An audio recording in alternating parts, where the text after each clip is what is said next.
o te rei loa po ani lu tau mani whenga tau whenga i ma oe i lo o langa tine taimi. Al upo le tua, o te mawhaia mea umalawa, ona o ia o lo faamalosi mai e tau. I can do all things through Christ who strengthens me. E le o masaru salo le tua pe e te mawhaia le o langa pe le hai. O lo o mautinoa e le tua, e te mawhaia mea uma, i lona whaatasi mai, ai o le ki o lo mawhaia. O lo o le loto. O te fia whaapi le whaata oto e ruas futolu whai upu e fitu whai mai. Au wā e pei ona manatu o ia i lona loto, wa whaapia lava o ia. For as he thinks in his heart, so is he. O lea lava le manatu o tangata i lona loto, o ia lava le nā. Ai manatu i lo loto e te mawhaia. E te mawhaia. Ai manatu fo i lo loto e te le mawhaia. Yeah, sorry, e te le mawhaia. Simple as that. O le manatu la o le tua mo oe, e te mawhaia mea uma i le whaatasi mea Keriso ia te oe. A e manatu la i lo loto e sa o le tua e te mawhaia mea uma i lona whaatasi mai. Ai se oe maulangona, ona whaatanu le tua na upu i lo soifua malo wala. A tono la whaapea mai Kevin or whingatai o hawa o unique lau case. You know, my case is different. O lo wahinga e te mawahinga e mātitiva, o mātua, you know, te au mātua ulai titi. O nisi e whapea e mafua no inu pia o lo tamā e whapea, o lo tina e whapea. A tonu fwoi nei ai o whasi e lo tamā i o lo tina. E mawhai o nei sui.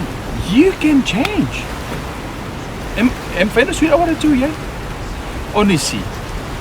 Ia tonu sa sexually abuse o light.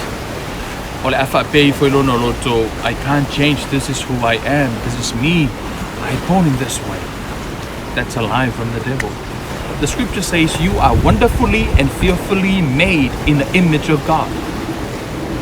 You are not born in that way, you became that way. But the way you became is not the way you should be. You can change. Right? You can change. Eli whanau matamiti pae masaita i lona loto i tamtiti uliuti. Ai ono le siusi o manga leanga na ola I foai ia ma le negativity na whawhanga e tangata. O le mafuaanga le nā, o le whailonga lanu ia ma i tanga I olo laulangi te mi whapera whi oi maa. Wa mafuona e whapena o mafaufaunga maulangona e whatatau ia te oi. Ono lo siusi o manga ma upu matala tata na whaiatu ia te oi. E te valea, e te le mawhaia, you good for nothing e te leo ngai se mea te aweanga. You can change. You can do it through Christ who's strengthening you. You may have a reputation of always being late at work, school, meetings. You can change. You can have a reputation of always being early. What up before early? Amen. So, e mawhai ona e sui, ma vea oi o tangata a e tautala, e saule ola, ma le poto ki whaalongo tangata e ate oi. Ma wai atu taringa te oi le wisdom ma le poto le tua pe e whaasoa I ola. A fia lusi au paunga, e mawhai foi. An whaalusi au paunga, whaapae e. Te a e mana awai, pe te mana awai whaapopo nisi paunga, I e la poa pe e mana awai. It's not the number on the scales that's matter, it's what makes you feel good about yourself. O le manatu o le tua mo oi, e te mawhaia mea uma, I leo langa le nei.